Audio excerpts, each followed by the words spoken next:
Okay. Looks like that's going. All right. Let's quick recap of what we talked last time, resetting up things.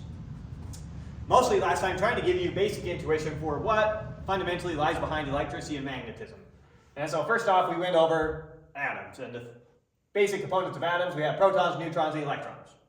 And electrons are the negatively charged ones, and the protons are the positively charged ones.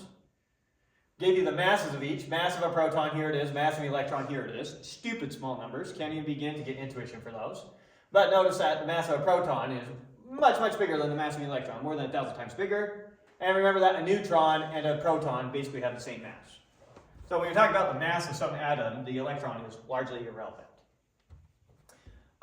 The charge of an electron and the charge of a proton are both 1.602 times 10 to the minus 19 coulombs, where the proton is positive and the electron is negative.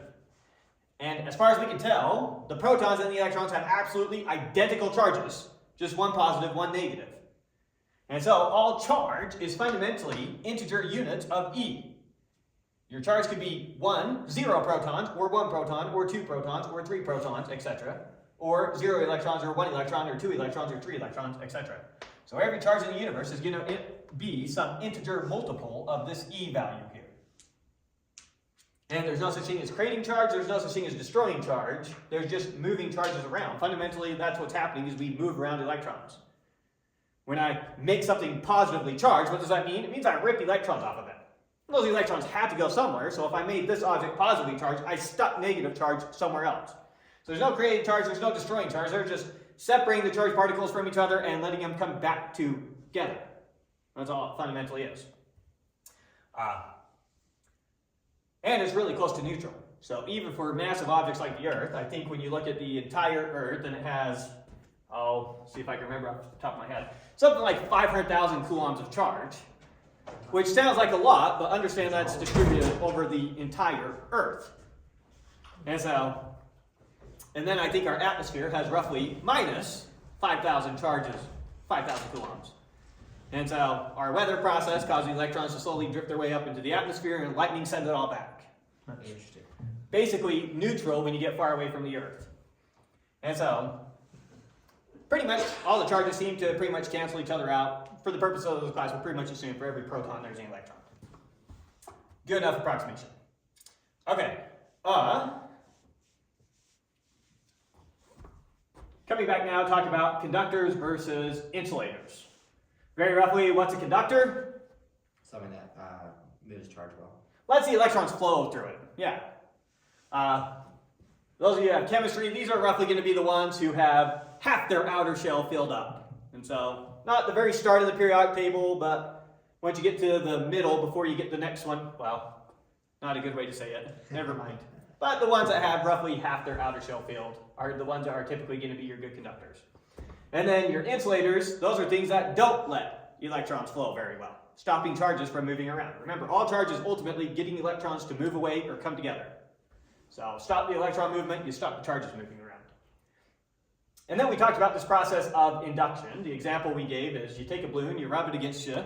I don't know if that's smearing electrons on the balloon or taking electrons off the balloon, but rubber is a good insulator. So if I can smear some electrons on there, it's going to be hard for them to let go. So they're going to kind of just stay on the balloon. And now you've all taken a balloon and you've gone and you stuck it against a wall. What's happening there? So here's our zoom up picture. Your balloon, this time we're assuming it had some negative charge to it. Your wall over here, it's made up of atoms with electrons going around the nucleus being positively charged, the electron going around being negatively charged. Since negative repels negative, it kind of pushes the orbits of the electrons over that way some. And so you create these little dipoles. This atom now is a little bit positively charged over here and a little bit negatively charged over here. Since the positive portion is closer than the negative portion to the balloon, this positive charge is pulling on the balloon harder than this negative charge is repelling the balloon, causing the balloon to stick. Good so far? All right, let's try a quick question for you. Tell me what would happen. So here I have a perfect conductor hanging from a ceiling, so a big metal ball hanging from a nylon thread, something that's an insulator. Good? Mm-hmm. Now I got my negatively charged stick, and I approach the conductor, and I get closer to my conductor. What's going to happen? It's going to flow right through. Well, I just get my stick close to the conductor, I don't quite touch it. Oh, there's So a- my conductor's hanging there, I get my stick close to the conductor, what's going to happen? It'll induce a charge. And you- What would you see happen with this conductor? It would attract. It's going to attract towards it. Yeah. And for this exact reason. And so it will actually attract it until it actually touched up against it. Then when it touches up against it, what's going to happen? Some of those electrons I had on my negatively charged stick are going to move to my conductor. And now they're going to repel each other. So it's going to be attracted until it touches, and then they're going to repel as the electrons travel across. Make sense? Getting some basic intuition for some basic phenomena. So, review, like charges repel each other, opposite charges attract. I think you're all pretty comfortable with that. Okay. I need a little bit more intuition with the balloon. The negative charges electrons are added to the balloon. Yeah, so I smeared it on my hair and smeared some electrons on the surface of this balloon. Yeah. And since the balloon is not a conductor, they're not easily going to move towards the wall. And they're going to kind of just stay there. Okay. So, right. The balloon is an insulator, like rubber is. And does that mean that the electrons don't like go into the balloon really well, or does it just mean that they'll stay on the surface? I don't understand that entirely.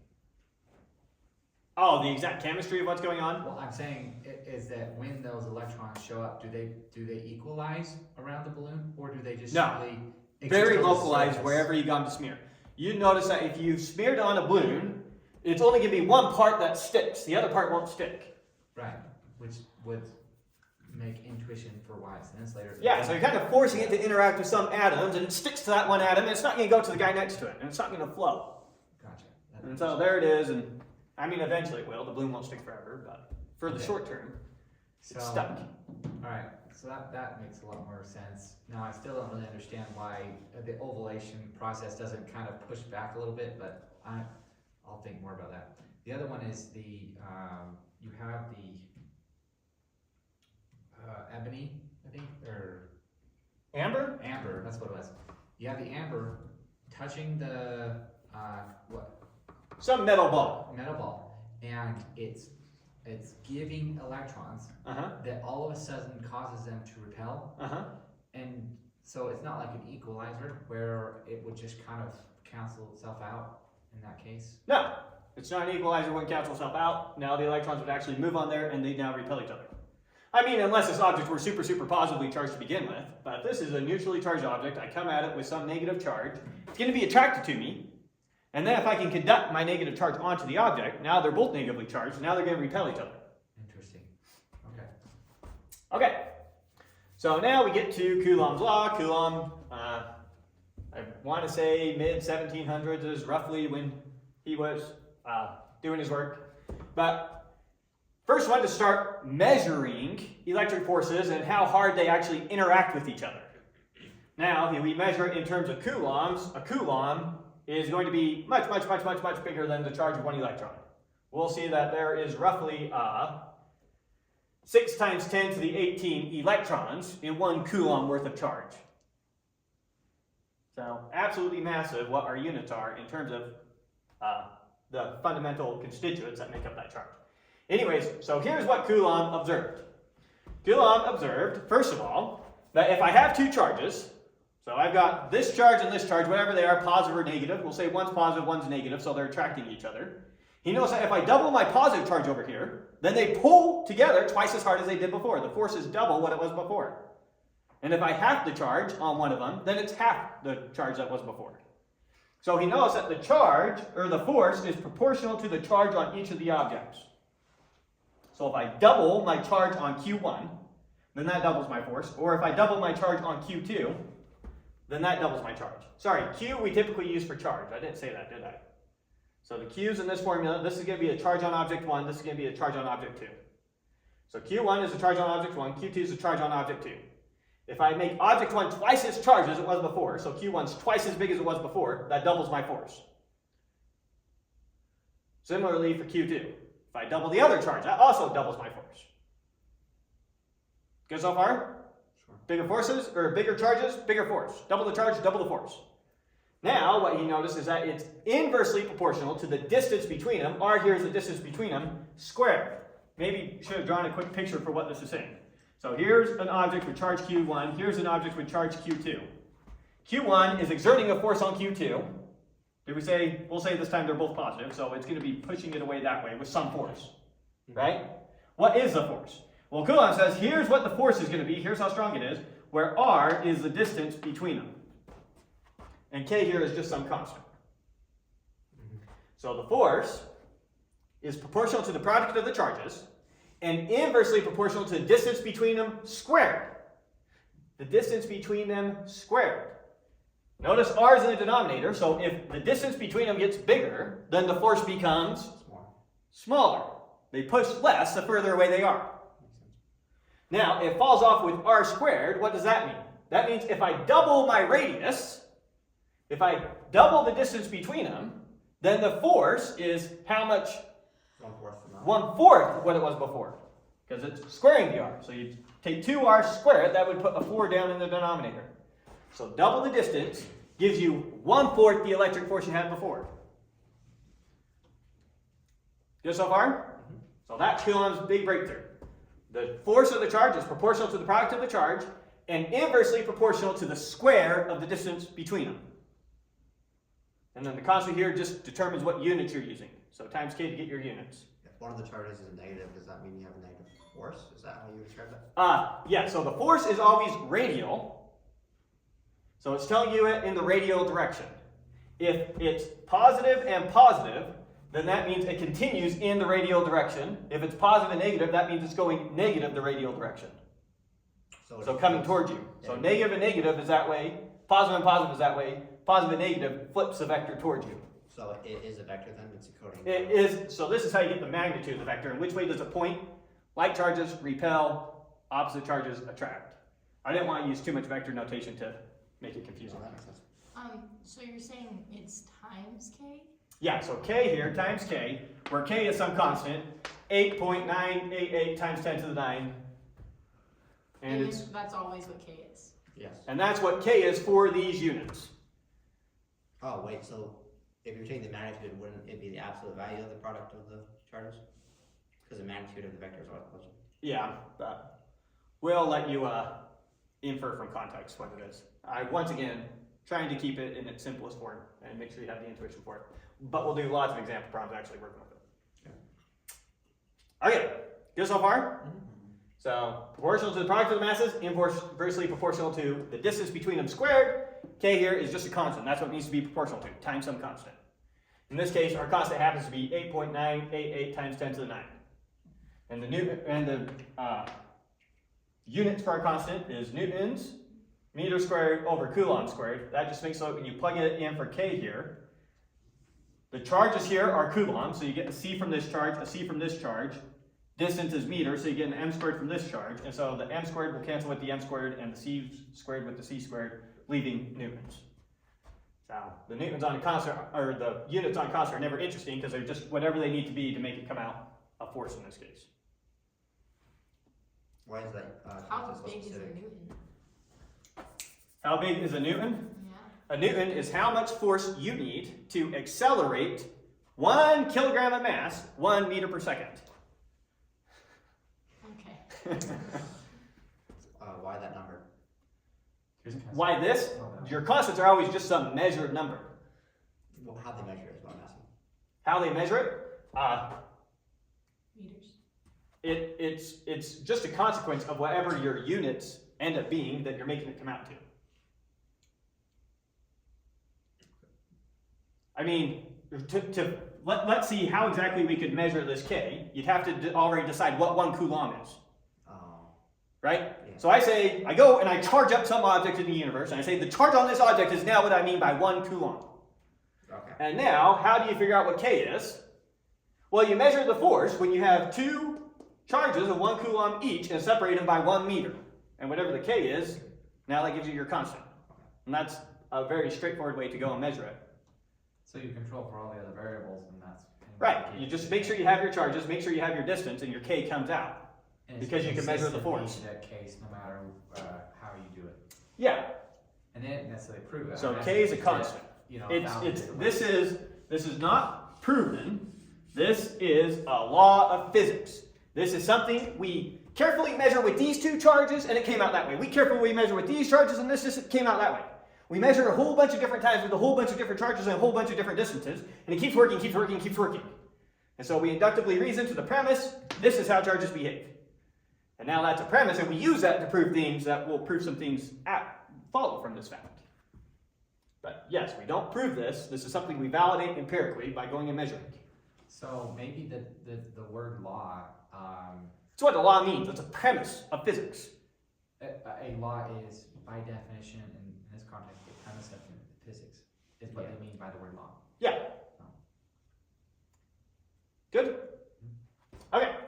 So, just for those of you that have taken physics before, even if you haven't taken physics before, just to give you another example of one of these things, here's Newton's law for the force of gravity. So gravitational force is equal to the product of the masses, or is proportional to the product of the masses, and inversely proportional to the distance between them squared, and then times a g, just some constant. In this case, g happens to be 6.67 times 10 to the minus 11, and the units are whatever they have to be to make it all come out newtons when it's said and done, because we measure forces in terms of newtons. And so if we were to double the mass of the Earth, say I weigh 150 pounds, and we suddenly double the mass of the Earth, that means I now weigh 300 pounds. That's what your weight is. It's how hard the Earth's pulling on you. Or, if I weigh 150 pounds, let's see, what's the radius of the Earth? Is it roughly 4,000 miles? Am I thinking that right? We'll pretend it's 4,000 miles. And I build a ladder 4,000 miles tall above the surface of the Earth, so I go up another 4,000 miles away from the surface of the Earth, and now I stand on a scale. What's it going to read? Not that much. A fourth that much. I double my distance from the center of the Earth, and so it's going to be a fourth of 150 pounds. Right? So 38.5. 37.5. Sorry. Anyways. I had a question. Your R in that one goes to the center of the Earth, but your R in Coulomb's law goes, is that It's always to the center of the object. okay, Yes. not the distance between? Not the. Not exactly. It's what we mean by the distance between them. Yeah. Is from center to center. We consider the charges to be a point mass anyway. In the vast majority of problems, we will consider it to be a point problem. When we want to start treating it as a physical object, we'll do some with some actual physical objects where we'll take into account their actual geometry and how the mass is distributed, where the charge is distributed. But 99% of the time, we treat them as points. Good. Any other questions? Okay, so that just gives you the force between two charges. Here's how you would actually calculate it. Plug it into your calculator, you can get some numbers. Now, for reasons that will seem stupid to you right now, we don't use this k most of the time. And instead, we write that k as 1 over 4 pi epsilon naught, where this is a different constant. And what is that constant? It's the constant that makes up when you plug into this. It comes out, where's our k? It comes out that. Now, why on earth do we do it this way instead of just using a k, one simple number? And the reason is it's much better, and you won't believe me until we get there. But for now, this is a very nice way to write the k instead of writing it just as a k. But we'll see that down the road. So 1 over 4 pi epsilon naught. Epsilon naught is some number. Did I bother writing the number up here? Yes. Yeah, there it is. And what's that number? It's a number such that when you plug it, you multiply it by 4 pi and then do 1 divided by that number. You get 8.988 times 10 to the 9. That's what that number is. Okay, we'll have more to say about that constant in future lectures. Not much more about this one. But just another way to write Coulomb's law. This way and this way. This way is a far more common way. They both say the exact same thing. Good? Okay. Now, 1 Coulomb in terms of electrons, it would take if you took, since 1 electron is this much of a Coulomb, just take 1 Coulomb, divide by that, and it's going to come out to roughly 6 times 10 to the 18. So here's how many electrons you would need to get an actual Coulomb. That's an absurd amount of electrons. Actual static charges, when we actually get some object charged there, sitting there, the ones that we actually come across in our everyday experience is more like 1. A micro. That is micro. This is a symbol for micro. It means millionth. The same way that you're used to cm meaning centimeter, that means 100th of a meter, or mm means millimeter, a millionth of a meter. mu m, if you saw mu m, mu sub m, that would mean a millionth of a meter. So this is micro is millionth. So this is 1 micro Coulomb. That would be how we write 1 micrometer. This is 1 millionth of a Coulomb. So that's a more normal charge you see in our day-to-day experience, 1 micro Coulomb or 1 nano Coulomb. A nano Coulomb is 1 billionth of a Coulomb. So those are more realistic. A full Coulomb, that's nuts. To give you a sense for how nuts, let's set up a scenario. The scenario we're going to set up is, we're going to lay you down on the floor, and we're going to put an object on top of you that has a charge of 1 Coulomb, and we're going to hold another object in place that is 1 Coulomb, and they're both positively charged. So we got a charged object on you, 1 Coulomb, and we're going to hold 1 Coulomb 1 meter above you. And now it's going to push on you.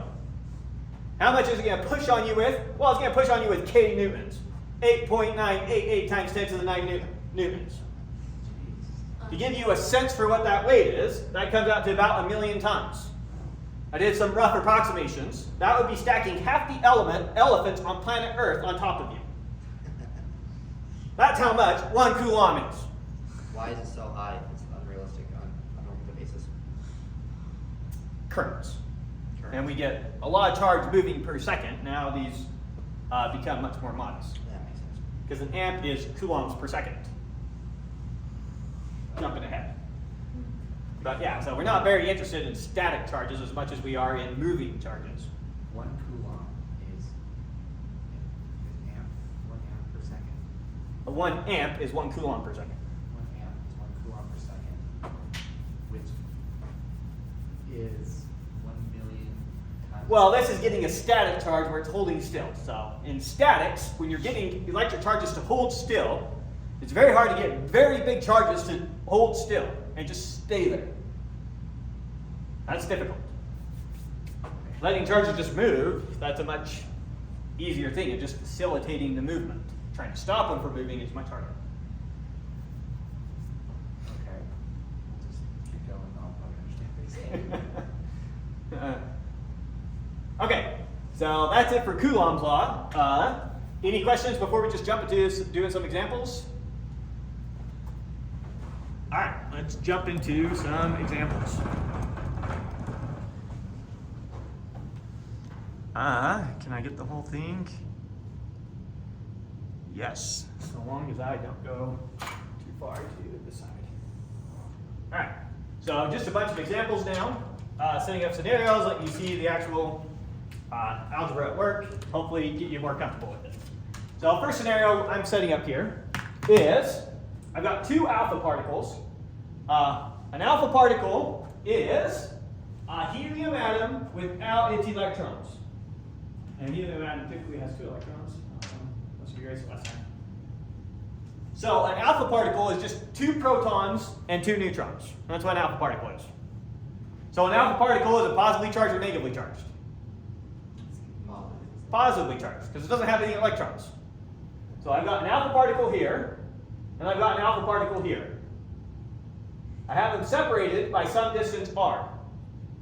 Now those alpha particles have mass, so they're being attracted to each other according to Newton's law of gravity.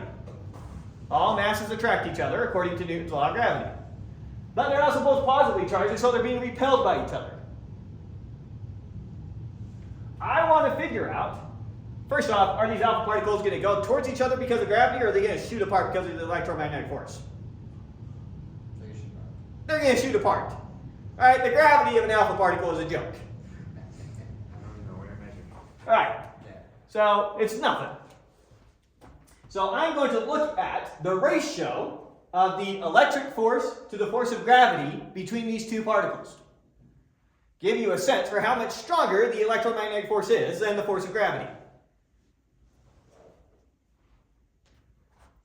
You with me? Okay, so force of gravity, here's how I calculate between them. M1 times M2 times G. I know the mass of an alpha particle. I can figure it out because I know the mass of protons and neutrons.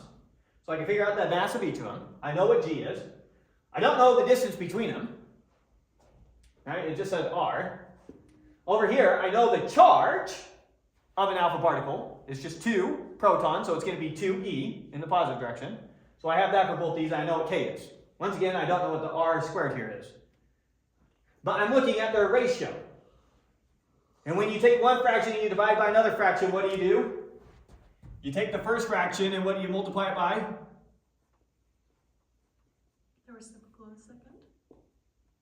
Yeah, if I do this number divided by this number, that's the same as this times this one's reciprocal. Flip the reciprocal and multiply it. Yeah. Remember how to do basic fraction division? Yes. So for this one now, divide by the reciprocal, that's going to be r squared over m1 times m2 times g. And now look at that. The r's cancel each other out. And so this is equal to q1 times q2 times k all over m1 times m2 times g. Now I'll just plug that into my calculator. So what is my q1 here? What's the charge of an alpha particle? It has 2 protons. Each proton has a charge of e. So I'm plugging in 2 of those e's right there. So 2 times whatever that e is. I have it saved in my calculator just as e, so I don't have to do that much times. So that's my first charge. And then I need to multiply by 2e again for my second charge. So I'm just writing times 2 times e. And now I need to multiply it by k. K is just that number over there. Times k. Once again, I just have it saved in my calculator so I don't have to type all that stuff out. Now I'm going to divide it by what is the mass of an alpha particle. It's 2 times mass per proton. It's 4 times mass per proton. Sorry. Yeah, it's basically 4 times the mass of a proton. Remember, neutrons and protons pretty much have the same mass. So 4 times the mass of my proton for the first one times 4 times the mass of my proton for the second one. So times 4 times the mass of my proton, times 4 times the mass of my proton, mass of proton. Again, I have those just saved in my calculator. And now times g. And once again, g is just a number written right over there. You can plug it all in on your calculator.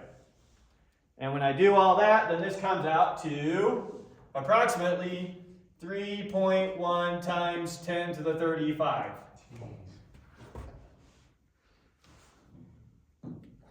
Now, I can't remember. Do we remember what the observable universe was in terms of meters? Wasn't it? It was like 30 to 30, wasn't it? What was that? It's like 35. I want to say 27, but can't remember. But I'm pretty sure it wasn't past 35. Yeah. So the gravitational force to the electric force is bigger than comparing a meter to the observable universe. All right, stupid massive numbers. Speaking of which, it's bizarre that a single particle is still pulling on the observable universe.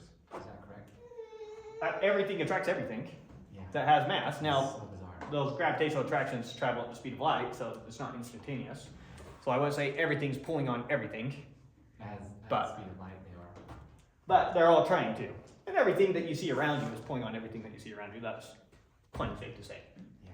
It just boggles my brain. Okay, anyways, there we go. So now let's do another example, more standard example. This time I've got some positively charged, here's my first particle, 1, and it has a charge of 25 microcoulombs. This other charge has a charge of negative 75 microcoulombs. So a negatively charged one, positively charged one. I separate them by 3 centimeters. I want to find the force that my first object exerts on my second object, and then the force that my second object exerts on my first object. It's just the negative of the first one, right? Yeah. But just opposite direction. So this is attracting this thing. This is attracting this thing. Right. Now, how do I know that those attractions are equal to each other? Newton's third law. Newton's third law. However, one pulls on one is how hard one pulls on the other. Okay, so I just need to calculate one, and then we get both of them for free. How am I going to calculate it? Once again, I'm just using this exact equation right here. So I'm literally going to just plug in 25 times, now it's not 25 coulombs, it's 25 nanocoulombs. So I have to multiply it by 10 to the minus 9. So times 10 to the minus 9 times negative 75 times 10 to the minus 9 times k. And then very important here, when we divide, it's always assumed, remember what I gave you these units in terms of, newtons, meters, and coulombs. If you want to use Coulomb's equation, you need to make sure you have the right units. And so I can't divide it by 3 centimeters, otherwise I'd get the wrong answer, 3 centimeters squared. I divide it by 0.03 meters squared. So if I divide that by 0.03 squared, then it comes out syntax error. Because of course. Because I accidentally hit times twice. And in this case, this one is exerting a force of 1 on 2. This came out to negative 0.0187, and that is going to be newtons. Very.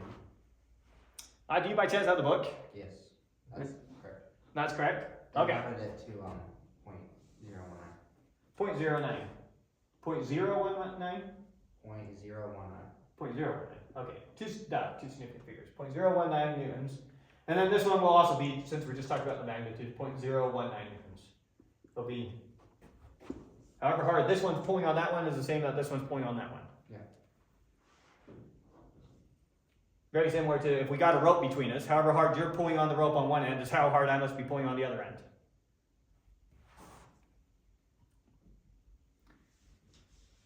Good? All right, let's do a slightly more involved situation now. Setting up this scenario, we have 3 charges separated by 30 centimeters from our axis. Here's what we're going to call our center. So if we go up 30 centimeters, we have a charge. If we go down 30 centimeters, we have a charge. If we go to the right 40 centimeters, we have a charge. This charge and this charge both have a charge of 2 nanocoulombs. This charge has a charge of 4 nanocoulombs. Our job is to calculate the force being exerted on big Q here. So notice how all of them are positively charged. So which way is big Q experiencing a force? Perfectly to the right. Because however hard this one is pushing it down, this one is also pushing it up. And so this one is going to be pushing it like this. Here's the force due to that object. This one's going to be pushing it like this. And the net force is then going to be exactly in this direction. Okay? So now let's calculate how much it is in that direction. So first off, let's look at the force that this exerts on it. And then we can look at the force that this exerts on it. So let's just first look at the force that object 1 exerts on Q. What is that going to be equal to? Well, 2 nanocoulombs. Right, we'll just keep the variables for now though, but that's going to be Q1 times big Q times K, whatever that is, all over what's the distance between them. And you just use a Pythagorean theorem to get that really quick. But this distance right here is 0.5. How did you do that? Well, this squared plus this squared has to be that squared. 3 squared is 9, 4 squared is 16, 5 squared is 25, 9 plus 16 equals 25. That's how we did that. Good? So this is going to be divided by 0.5 squared, where 0.5 is that distance. Now that tells me how hard it's pushing in this direction. I need to figure out how much my force is pushing in this direction. So how hard is it pushing down, and how hard is it pushing over? So I need to break this up into its components. And so we've got to break it up into its vector components. Do we know the angles? Yeah, we do, right?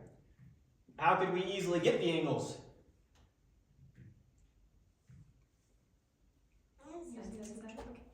Yeah, some trig. What's exactly the trig that we would use? So we want this angle here essentially, right? Yeah, obviously.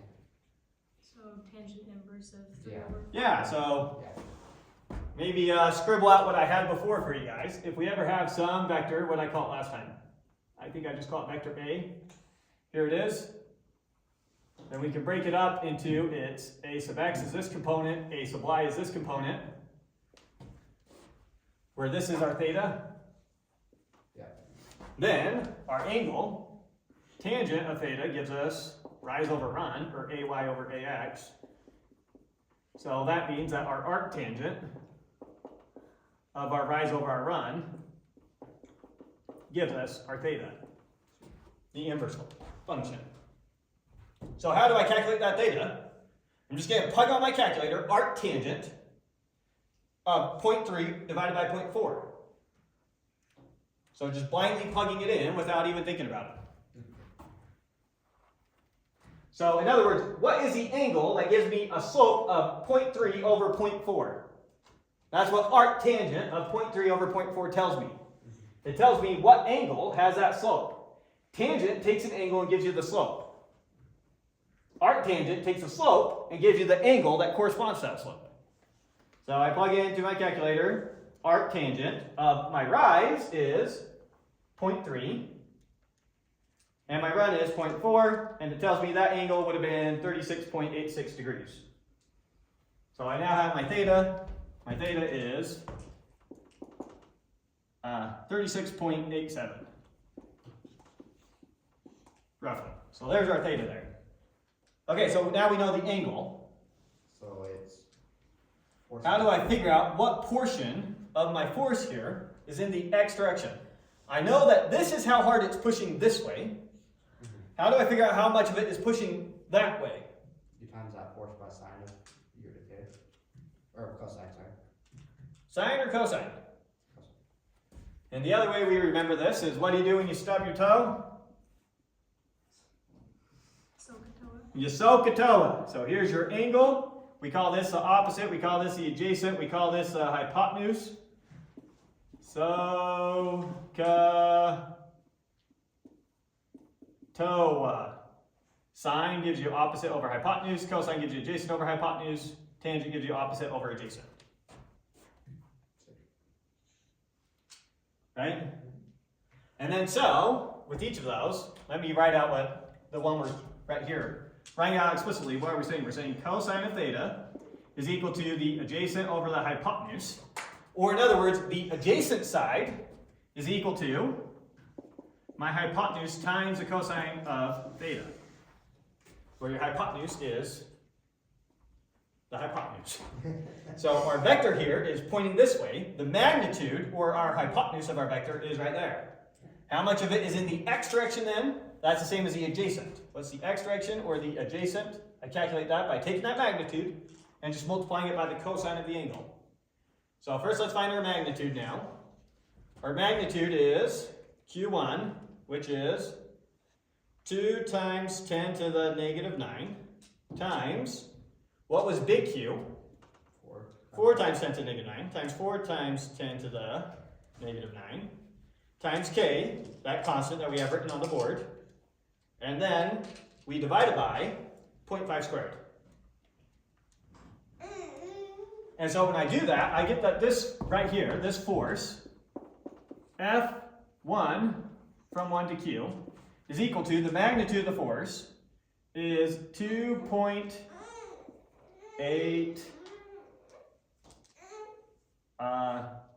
8 times 10 to the minus 7. That seems small.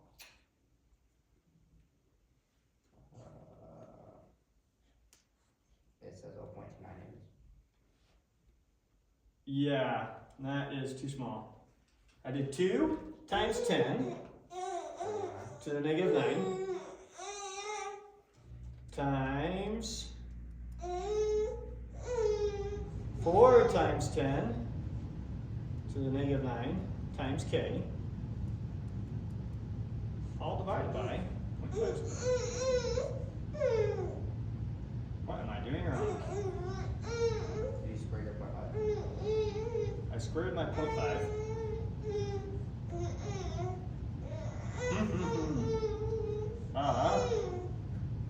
Did I mess up my K? 8.9 times 10 to 9.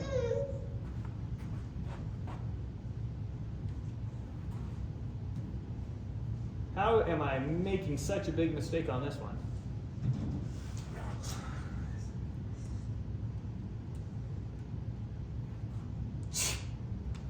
Because I'm reading the problem wrong. The problem had these as microcoulombs, not nanocoulombs. So I am off by a factor of 1,000,000. Yeah, we'll do it. Okay, so that's going to be times 10 to the minus 1 instead to the minus 7, or it's going to be 0.288, which now is what they have, 0.29 to 2 significant figures. Okay, so always do some sanity checks, make sure things make sense. Probably made a mistake if they don't make sense. Turns out physics usually makes sense. Okay, so that is how hard it's pushing this way. Now what portion of it then is in that direction? So that would be the x component of this. That is going to be, so now the force from 1 on q in the x direction, if we get crazy with our subscripts here, is now going to be whatever that was, your hypotenuse, times the cosine of theta, where theta is just that number. So now if I multiply that, sorry, take that, first I got to multiply it by 1,000,000 to get the same thing. Okay, now I got that number. Now I'm taking this, and I'm going to multiply it by the cosine of whatever our angle was right here. Let me go up and recapture our angle. And I get 0.23, this comes out to 0.23 newtons. Now, is this charge pushing on this charge harder in this direction or just in the x direction? In the radial direction, right? So this number better be bigger than this number or I messed up. And turns out it is. So now we found how hard this charge is pushing this in the x direction. This one is going to be pushing this in the x direction the exact same hard because the problem is completely symmetrical. And so now the total force on Q, due to both of those, our total force on Q then is just going to be double that, or it's going to be 0.46 newtons. Is that what they got? Yeah. 0.46 newtons. Okay, we did it right. Woohoo. Any questions with that? All right. Well, there we go. There's some examples of just using Coulomb's law directly to calculate how some forces or some charged objects are exerting forces against each other.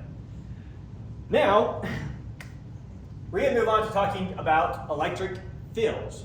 It's perfectly valid to think about if you have two charged particles, they just exert a force on each other without there being any medium that the force travels through, and they just push against each other. That's a perfectly valid way to think about it.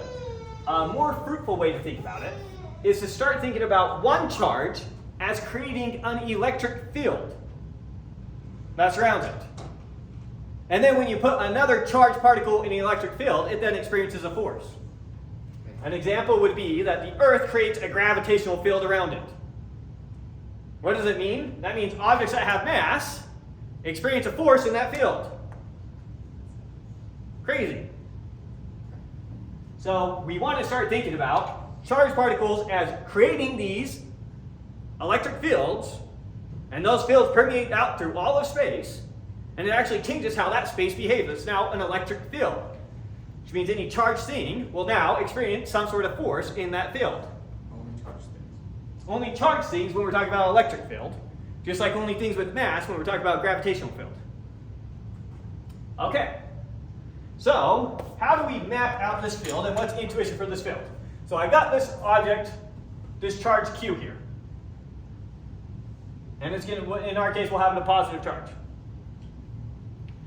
What I'm going to do to kind of map out the field around the scene is I'm going to take my little Q here, which I'm going to call a test charge, and I'm just going to come and I'm going to stick it this close to big Q. And it's going to experience a force away from it, right? And I measure how it accelerates so I can measure the force it feels right there. And so when I stick it right there, the force it has, I can represent that as a vector. It feels a force this way. And I draw that little vector. And then I take my test charge here, and instead I come and I stick it right here. And now it's going to experience a force, and it's going to experience a force kind of like that.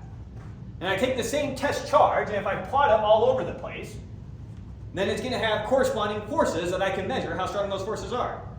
And so I would end up with a picture, something like this. Should have done big Q here. a picture, something like this, for big Q, if I were to try mapping out all these forces that it would experience at each of those points. And if I get closer to it, then the force is bigger. If I get further away from it, the force is smaller. I could continue, you know, I could have come and I could have placed it right here and noticed, well, it only experiences a little force like that. And I can keep mapping out all these vectors through all the space, trying to help us visualize what this electric force might look, or this electric field might look like. So, how do I measure the strength of the electric field? I see the force I measure on my test charge that I go and I stick there, and I divide it by my test charge. And now that is telling me how much force I'm experiencing per charge.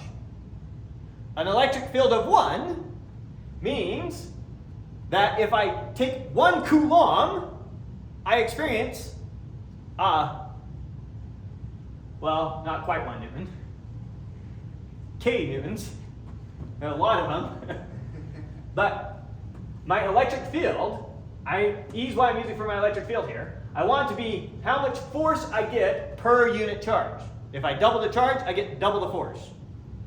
Doesn't that also correlate to where you are? Yeah, so it's also a property of where you are. So this is us trying to map out this E. And what it looks like at all these different points, how strong the electric field would be. Where is that in the equation? So E, your electric field, is equal to the force you experience with some test charge divided by the charge of that test charge. And the force is in relation to how far away we're. Oh, okay. That makes sense. And so that was me going and trying to plot some out to give you some rough idea of what it would look like.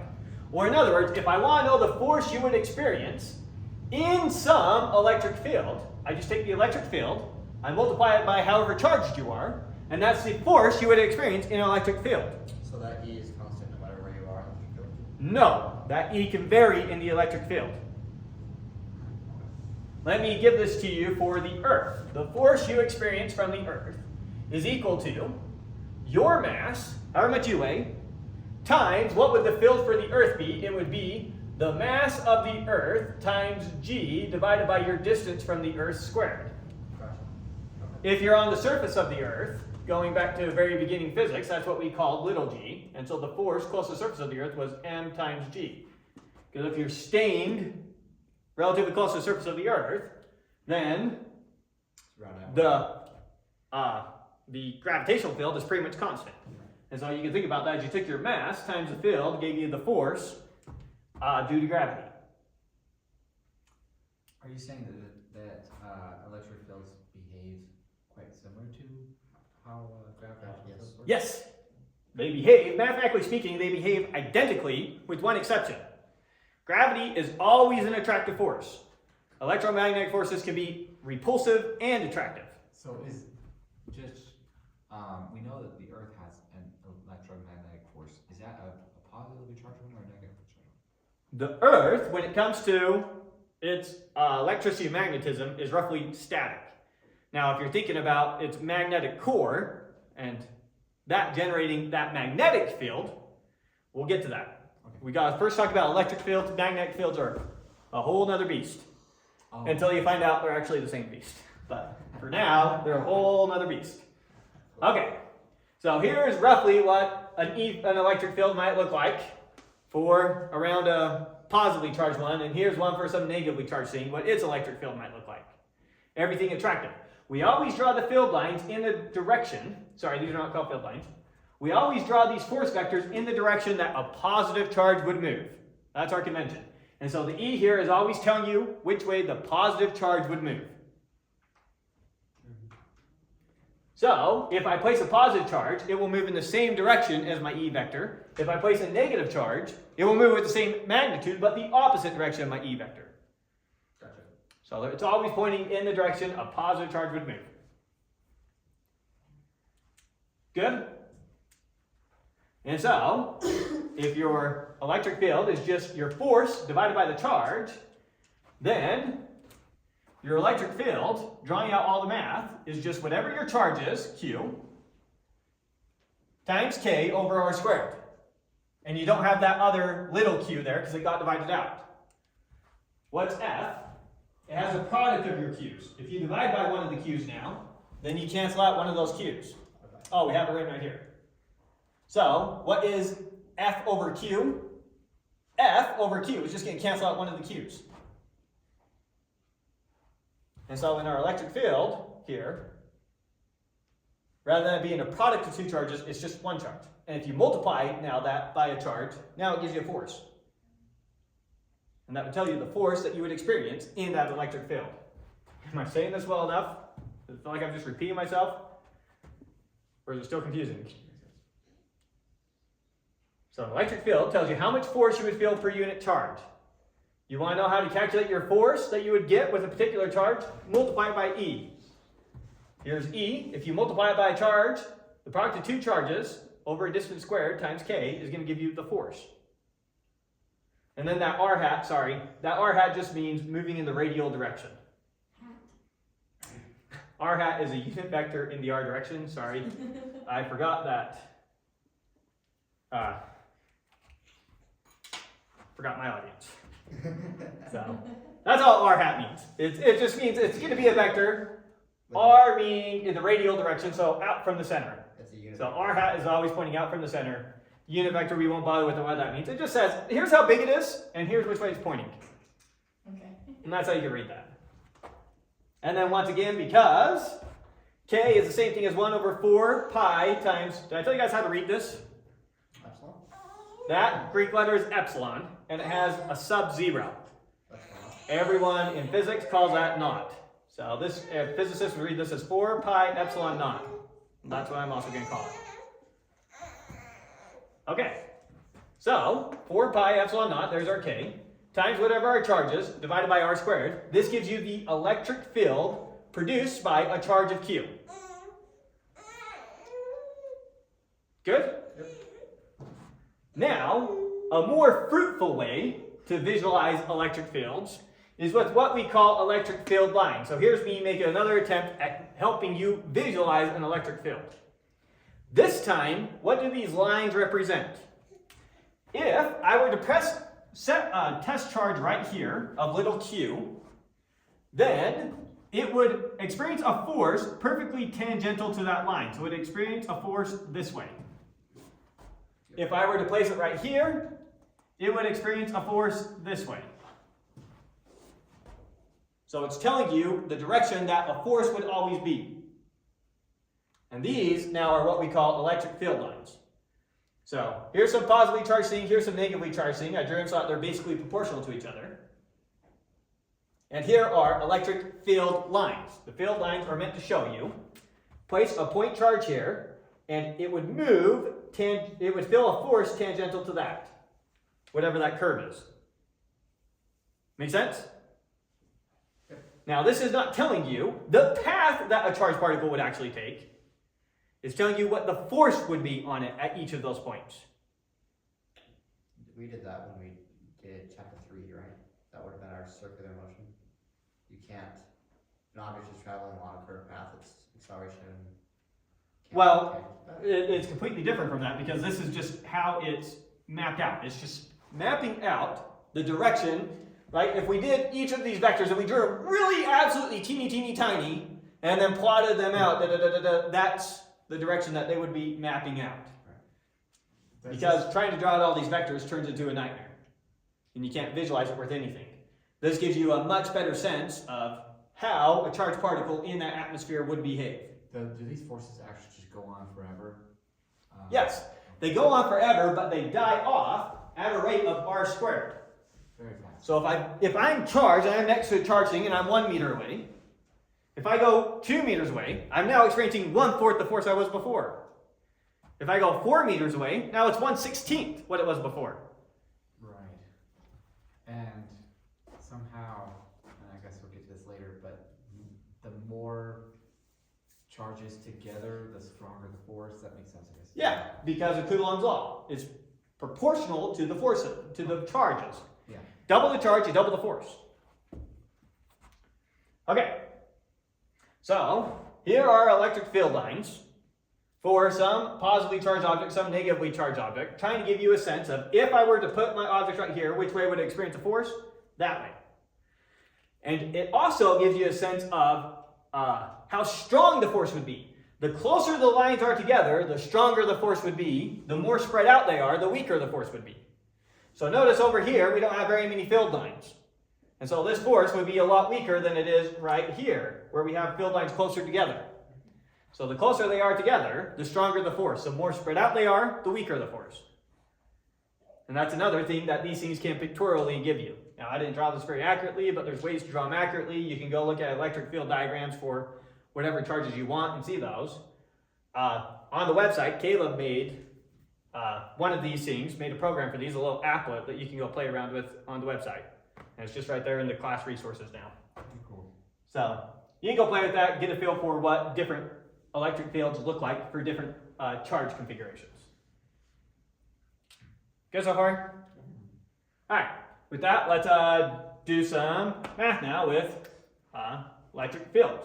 So let's find the magnitude of our electric field, 2 meters from a 4 nanocoulomb charge. Can you check really quick that that's nano and not micro? What examples? Oh, crap. 21.5, 21. I'm guessing. So we got some charge here of Q. We're going to go over here 2 meters away, and we're going to see what is the electric field there. Now, Q is positively charged, so my electric field line, or my electric field vector, is pointing away from it like that. And we're seeing what's the magnitude. So we know the direction is directly away from our charge. What's the magnitude? That's what we need to figure out. Okay. And the magnitude, what's E? Well, it's just equal to Q times K divided by R squared. So in our case, pretty straightforward. Q is 4 times 10 to the negative 9. Hopefully that's right. 4 times 10 to the negative 9. Negative. Yeah. Times K. And now I'm going to divide that by R squared. And in this case, it was 4.988. So let's see, that's going to round to 9.0. So E is equal to 9.0, and our units here are newtons per coulomb. What does that mean? That means if I went and I took something that has 1 coulomb of charge, and I went and stuck it right there, I would be being pushed back with 9 newtons. 9 newtons. Cool. What's newtons to pounds? Remember what it is roughly? It's Neither all way. uniform, isn't it? What's it was like. I want to say it's roughly like, is it like 2 newtons to a pound, roughly 2.5 to a pound? Newton a meter? Something like that. So, you know, I'm guessing that would be like in the 4 pounds region to try and give you some basic intuition for it. Makes sense. Somewhere in that region. Let me also make sure I'm not lying to you as we go. That was 21.5. That's correct. Okay. So, moving on to another one. Okay, this time I've got a negative charge here. So, negative 8 nanocoulombs. I'm now going to go 1.2 meters to the right, and then 1.6 meters down to right here. And here's where I'm going to measure the electric field.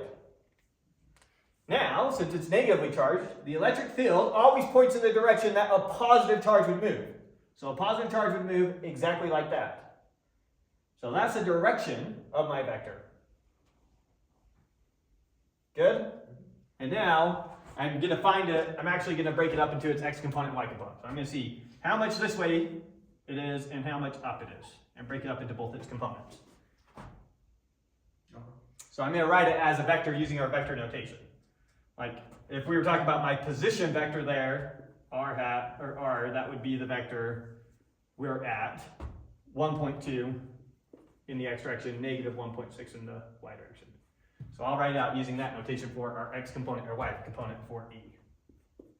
So let's figure that out. It's x component and it's y component. Understand what we're trying to figure out? Yeah.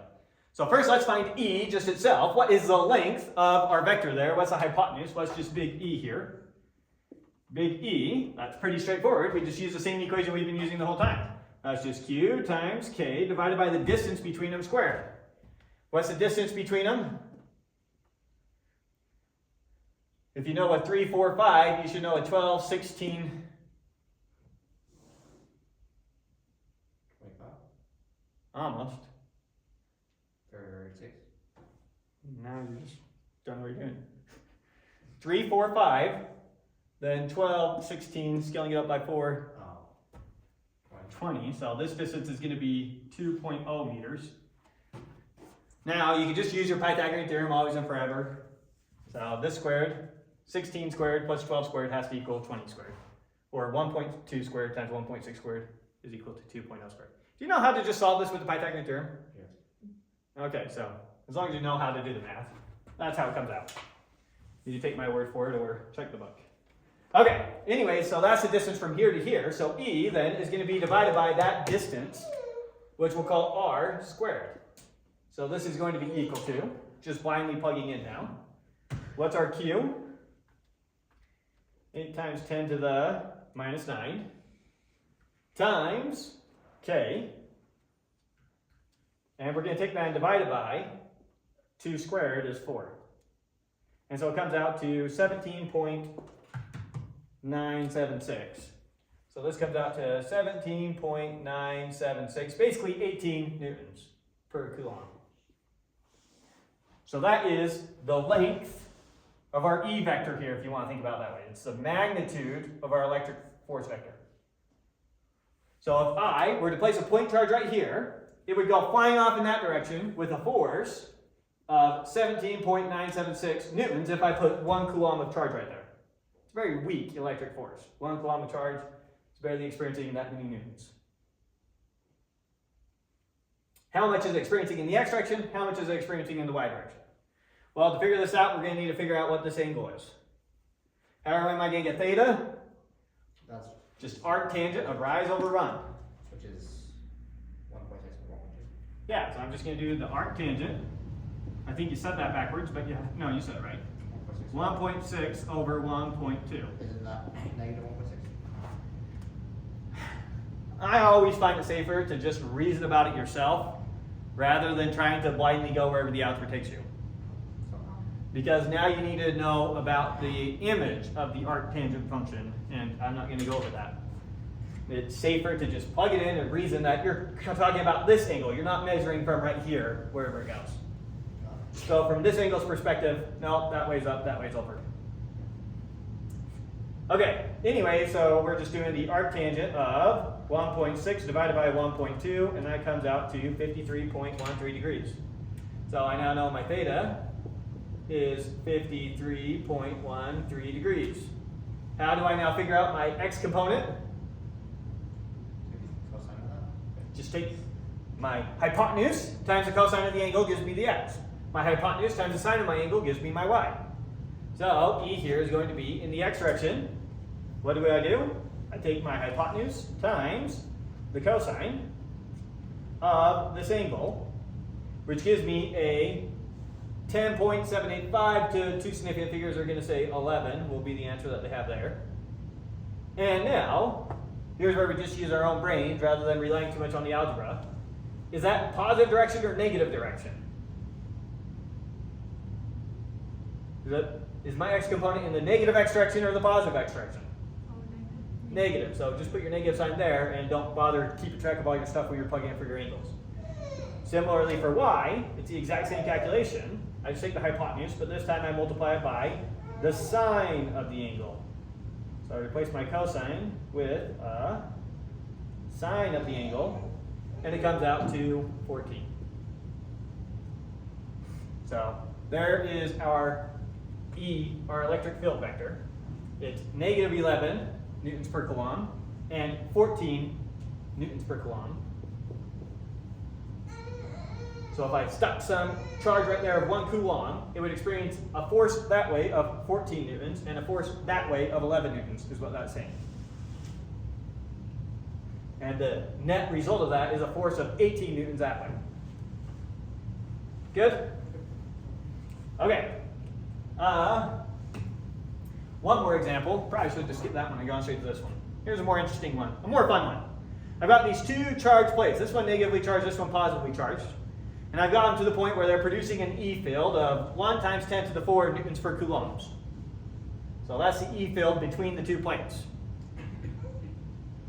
Notice that the E field is pointing this way, because it's pointing which way a positive charge would go. These two plates are 1 centimeter apart. So I got these two plates, got them charged up 1 centimeter apart. I take an electron and I'm holding it and I stick it up against the negative plate and I let go. What's going to happen with that electron? It's going to go to the positive plate, right? First thing we're going to calculate is the acceleration it's going to experience going to that positive plate. So we know it's going to start moving. I'm going to start it from rest and then let it go. It's going to start moving. How fast is it going to accelerate towards that positive plate? That's the first thing we're going to find. With me? Okay. Now, how are we going to get, first let's calculate the force. What's our force going to be? Our force is just equal to our E field times our charge. We know our E field. Your force is just equal to your E field times your charge. My force is just equal to my E field, my electric field, which I know what that is, times my charge. Do I know the charge of the electron? What's the charge of the electron? It's what we mean by little e there. So, in my calculator, I could just blindly plug that in without even thinking about it. I could just do 1 times 10 to the 4 times little e. Where are you? And that is going to experience a force of, so my force here is going to be equal to 1.6 times 10 to the minus 15.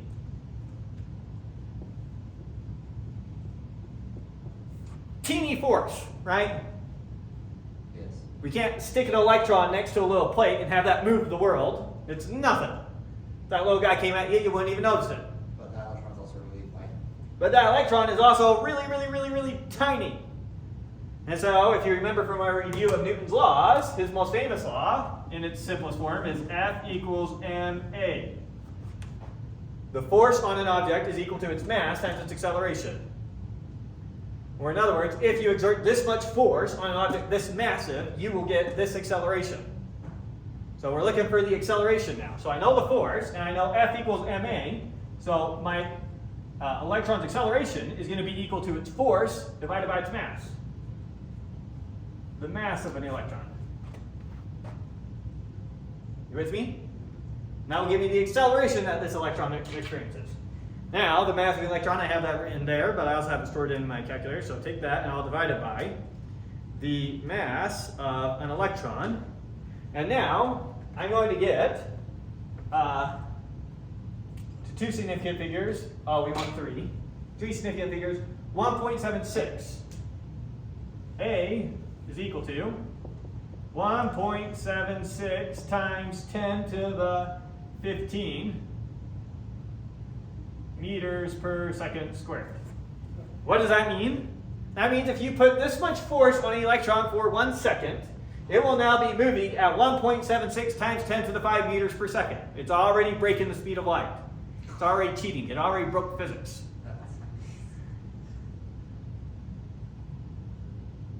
Now, obviously, it's not going to break the speed of light, but that's a big acceleration. Now, it's a big acceleration over a very small distance, right? Will it go up to close to the speed of light, or? I understand we're getting other laws. And are we assuming we're in a perfect vacuum and all sorts of other things. Sure. But it's not going to have very much time because it's only 1 centimeter. So it's not going to get a whole second to travel across here. We're going to find out how fast it travels across there. Okay. All right, but so far we got its acceleration. Really quick now, let's get its velocity. How fast is it moving by the time it hits that other plate? Let's see how fast it's actually moving. Now, for those of you who unfortunately didn't do physics 1, you might loosely remember the work-energy theorem, which is the amount of work that's done on that thing, moving it from here to here, is equal to its kinetic energy. And kinetic energy is equal to 1/2 mv squared. So the kinetic energy it has when it hits that plate, 1/2 mv squared, is equal to the work that this electric force is doing on it. And what's that? Force times displacement. In our case, 1 centimeter, or 0.01 in terms of meters. And now I can solve for the velocity. So the velocity is going to be equal to, well, we'll start with the velocity squared. Multiply both sides by 2 and divide both sides by n. So it's going to be 2 times F times 0.01 divided by the mass. And now take the square root of both sides to give me my velocity. So square root of this side just gives me v, square root of this side gives me square root of whatever that is. Now I just blindly plug that into my calculator. With me? So, once again, get our force, whatever our force was. Actually, let me start by writing in, we want the square root of our force times 2 times 0.01 divided by the mass of our electron. M.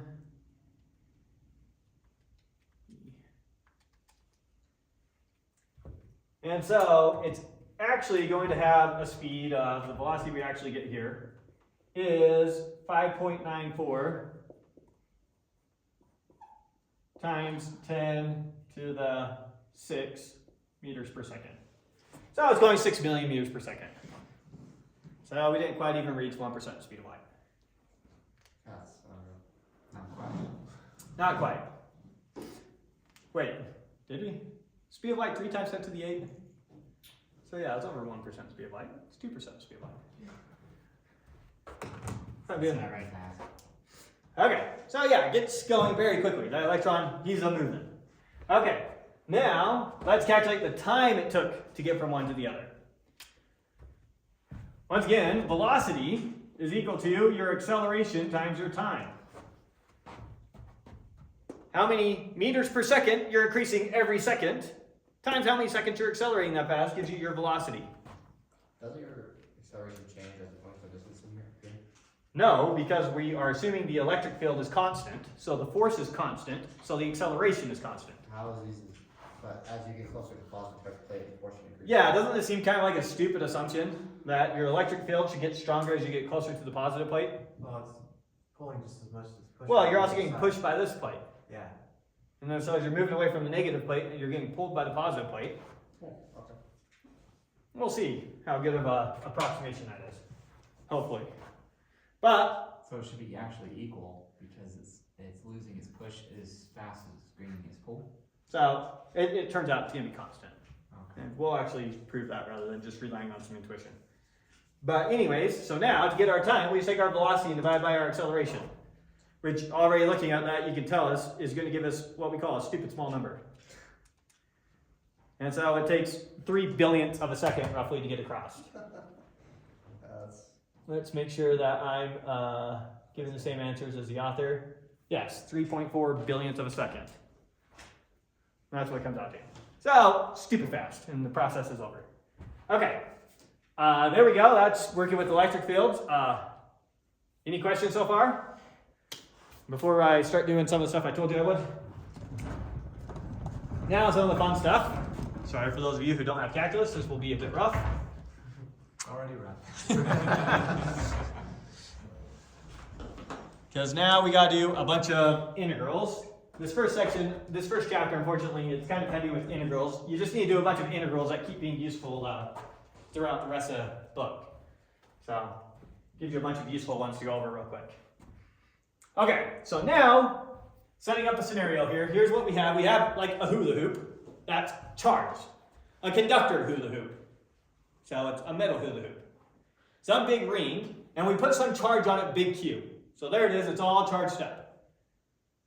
I want to know, what is the electric field if I went from the center of my hula hoop, and I went out some distance x, so at some point P, P being the point of interest I care about, what would my electric field here be? You with me? Now, first off, let's make sure we understand that my electric field, first off, it's going to point exactly that way. Why is it going to point exactly that way? However much my charge up here on the top of my hula hoop is pushing down, the bottom of my hula hoop is pushing up. And however hard this part of my hula hoop, this is supposed to be 3Ds, however hard this part of my hula hoop is pushing into the whiteboard, this part of my hula hoop is pushing out of the whiteboard. And so your hula hoop, all the charges distributed all around it, all pushing on this particle right in the middle, they're all going to cancel out except for in the x direction. And so the net electric force, or the net electric field is going to be in the x direction. That symmetry argument makes sense so far? Okay. So, but the question is now, what is this electric field going to be though? So far we've been working with point charges. Now, if it's a charge distributed over some surface like a big ring, what is that electric field going to look like? What kind of force would this exert on a charged particle? Because it's not the same as just some point charge. Good? Yeah. Okay, so here's how we are going to do this. I'm going to take some little piece of it, which is almost a point charge, really, really small piece of this ring. And I'm going to look at the electric field that it creates. And I only care about the electric field that it creates in the x direction. Because however much this creates an electric field in the y direction, when I get to this piece, it's going to create the exact opposite one, the y direction canceling out. So I'm going to look at what this generates in the x direction. And then arbitrarily small piece right here, I'm going to add it to what I get when I do this piece, then this piece, then this piece, then this piece, then this piece. I'm going to break this ring up into infinitely many small pieces and add up all their infinitesimally small electric fields in the x direction. Which remember, that's what an integral does. An integral is an infinite sum of arbitrarily small things. So I'm taking some infinitesimal slice right there. I'm going to calculate the electric field in the x direction that it produces. And whatever it produces in the x direction is going to be the same for that, for that, for that, for that. And so all of them are going to be the same. To be clear, is this hula hoop in this angle, but we're just looking at it from here? I'm trying to have it perfectly flat. We're coming perpendicular out of the hula hoop from the center. Here's the exact center of the hula hoop. We're coming exactly perpendicularly out. So it's in the center of a hula hoop like this? Yes. And we're just looking at this angle so we can see it. Trying to make it look like an actual hula hoop, Gotcha. rather than just drawing it as a line. Yep. So, yes, in the simplest case. Very simple is what we're thinking here. Okay, so here's my point P. I know it's a distance x from my ring, and I also know that my ring has a radius of little a. With me? All right, so what's the electric field going to be at this point? How strong is it going to be? I'm going to do the infinite sum of all the little bits that we get from all the little bits and pieces on this. Yeah. Now, how much of an electric field does this little piece exert? Well, this basically acts like a point-like particle. And so it's going to use our E field for basically a point-like particle. It's just going to be this equation. That was for point charges, point masses. So that's basically a point mass. I'm testing it over here with a point mass, so we're good. Wait, does this hula hoop have any width or? Not relative to its size. I'm just drawing it so that we have it as a ring. So we just have a whole bunch of like It's basically just electrons or protons, atoms. particles, just like lined up with each other. There's no... Its thickness is irrelevant compared to its ringness. Okay, so that, for our purposes, basically functions like a little point charge. If I take an infinitesimal slice of that, it's basically a point charge. And so, the electric field due to just that little piece is going to be K times the charge of just that little piece. dq now is our infinitesimal charge on that little piece. Q is the charge across the whole ring. If I take an infinitesimally small slice of the ring, I only got an infinitesimally small slice of the charge, because the charge is uniformly distributed. Yep. So K times our charge divided by our distance, R squared. So I just got to do an infinite sum of all these things. But in the x direction. Remember, we don't care about the whole thing, so I need to multiply by the cosine of our angle. So alpha here is an angle that we make between the hula hoop. Notice it's going to be a constant as we go all the way around this thing. That alpha is always the same. Making like a cone shape. That's tracing out, if you're seeing my picture, okay? So, times cosine of alpha, since we only care about the x direction. If we didn't just care about the x direction, it would be that. Yeah.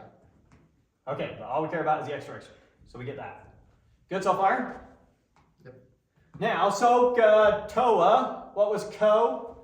C-O-H, it gives you opposite over hypotenuse.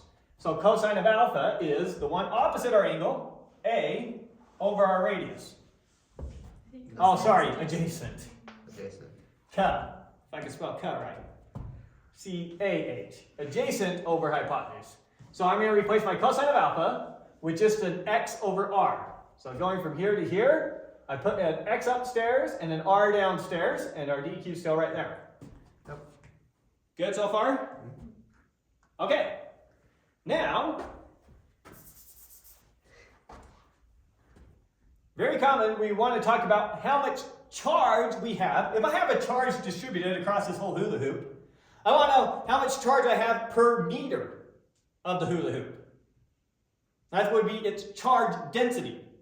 So charge density, that's what lambda is going to represent here. It's how much charge you have per meter. So you take your total charge and divide it by your total meters, and that gives you how much charge per meter you have. The total charge on the hula hoop is Q. It could be something like 1 Coulomb, whatever. What is the total meters I have in my hula hoop? Or in other words, what's the circumference of my hula hoop?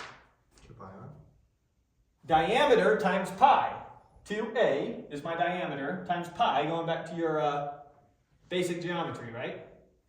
So here's the circumference of it. Here's the charge on it. Charge over circumference gives me charge per meter. So now, what is the charge on just that infinitesimal slice? The charge on that infinitesimal slice is the charge per meter times how many meters that infinitesimal slice was. And ds is what we mean by some really small distance in meters. So it has this much charge per meter times that many meters tells me the charge on that little teeny slice. Yeah, okay. So the charge on that slice, epsilon, or lambda is the name of that Greek letter, times ds. So I'm just going to rewrite that, making this substitution. So E is equal to, for the integral, you can pull all your constants out. Which of these change as we go around our hula hoop? Does our K change? No. Does the distance we are from it change? No. Does the radial distance we are from a point change as we go around this? No. So those are all constants. So we can just pull all those out right now. So I'll put my K times x over r cubed times the integral of dq is now the same thing as lambda ds. What does change as we move around the hula hoop? Where we are on the hula hoop changes. So we're going to start here on the hula hoop, and then we're going to start going around it. So we're going to start at some point we'll call 0, and then go all the way around to 2 pi a. Those are going to be the bounds of our integration. Adding up all our charges per ds. Yes. That will give us the total charge on that thing. So this is equal to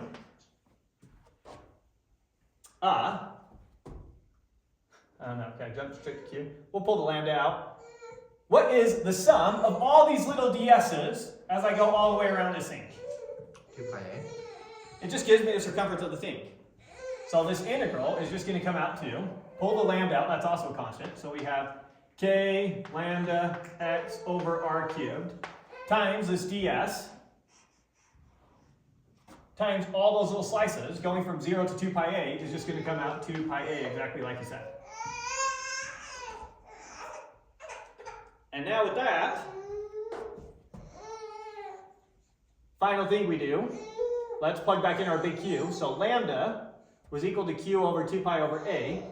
So I'm going to plug in Q over 2 pi over a for lambda.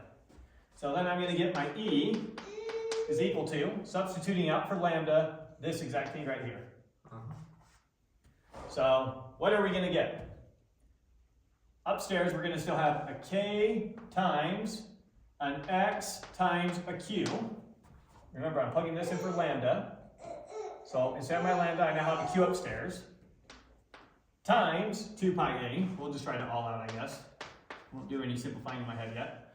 All over, now downstairs, I still have an r cubed. And since I'm substituting out the lambda, downstairs I have another 2 pi a. So r cubed times 2 pi a. And now you see 2 pi a's cancel out top and bottom, I hope. And so the electric field now is just K times X times Q all over R cubed. Yep. Now, R, using our Pythagorean theorem, what is R? R is also the square root of a squared plus x squared. Yep. And so now, this is equal to K times X times Q all over the square root of a squared plus x squared. Good? It's the same as power of 3 halves, isn't it? Pi over 3 halves? No, the power of 2 to 3 halves. No. A squared plus x squared Oh. is not the same thing as a plus x squared. But you're cubing r, that should be the square root of a Oh, squared plus thank x you. squared. That's what you're saying. Yes. Thank you. Yeah, I'm done. The square root cubed is 3/2. Everything you're saying is right. Okay. So it's going to be all that to the 3/2. Because we're cubing a square root.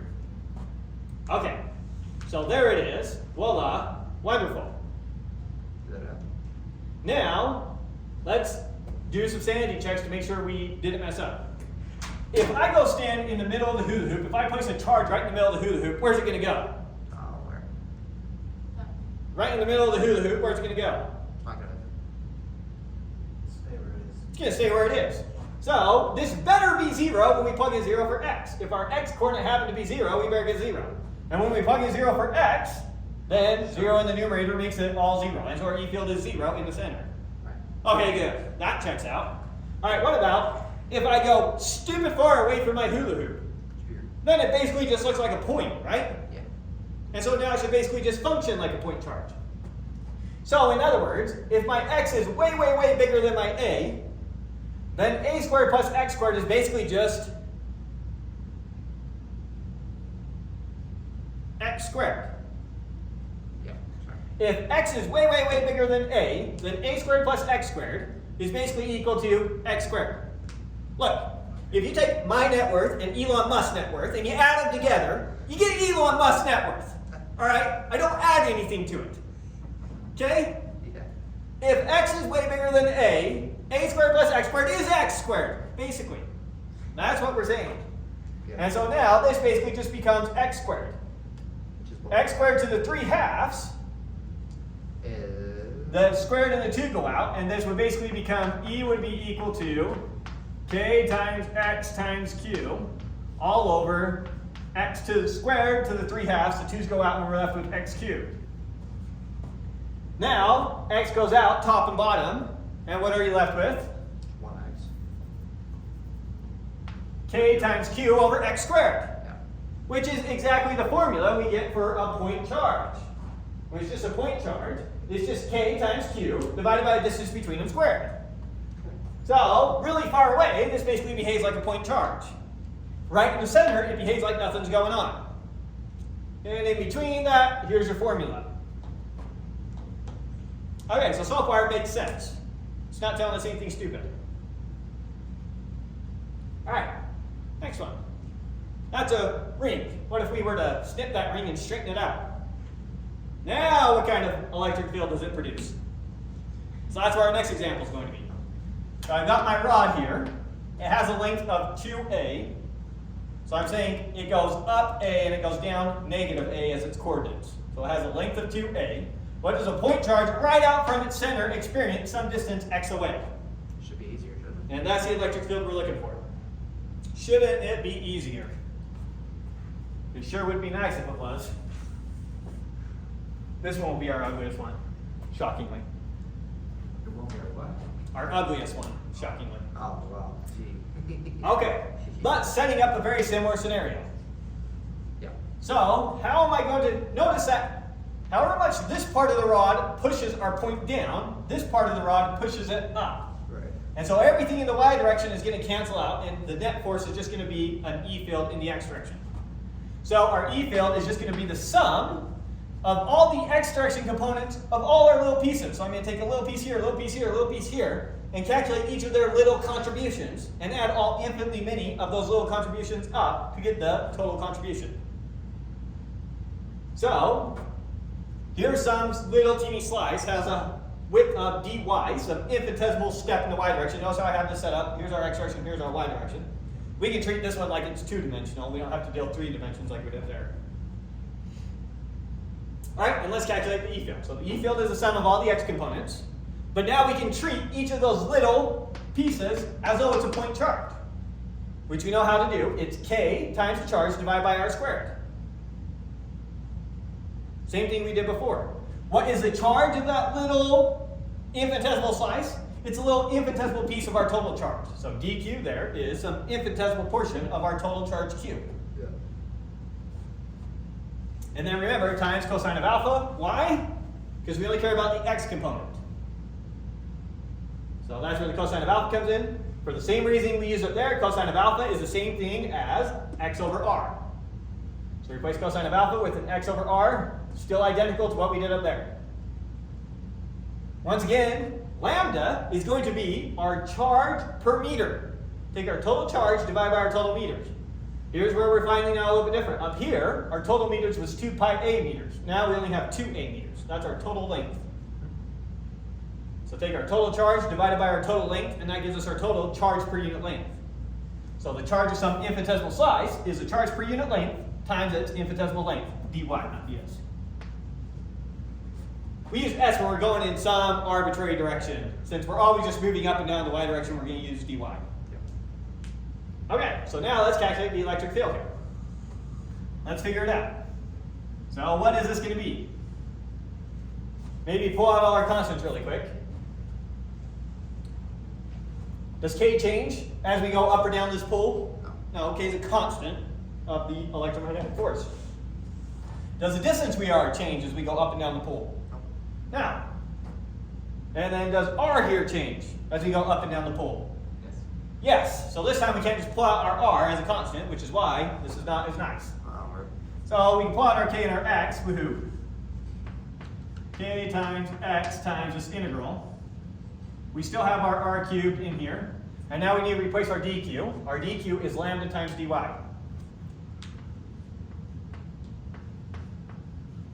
You with me? Nothing weird so far? And our bounds of integration, we're going to go from minus a to a. So we're going to take our slices starting here, and then when we get to there. It's the same as going from 0 to 2a, isn't it? Going from 0 to 2a would have also worked, but then we're not centered this way, and so now we don't get the canceling out effect we want from top to bottom. So you have a whole other problem to deal with, unless you made your point halfway up. Yeah. Okay. Anyways, there we are. Now what is R? If this up to this point is Ry, what is R here? It's the square root of y squared plus squared. It's the square root of x squared plus y squared, right? Yeah. So this is all going to be equal to, pull out our lambda, that's another constant. So we have k times x times lambda times the integral from minus a to a of dy all over x squared plus y squared to the 3 halves.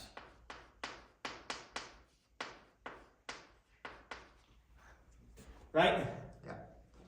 And now, here's where even if you're one of my calculus students, you're going to get stuck.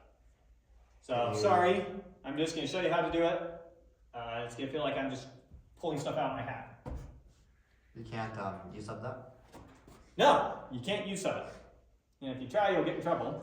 You want to say, let this be u, then you need a du, which would be 2y dy. You don't have a 2y dy, you just have a dy.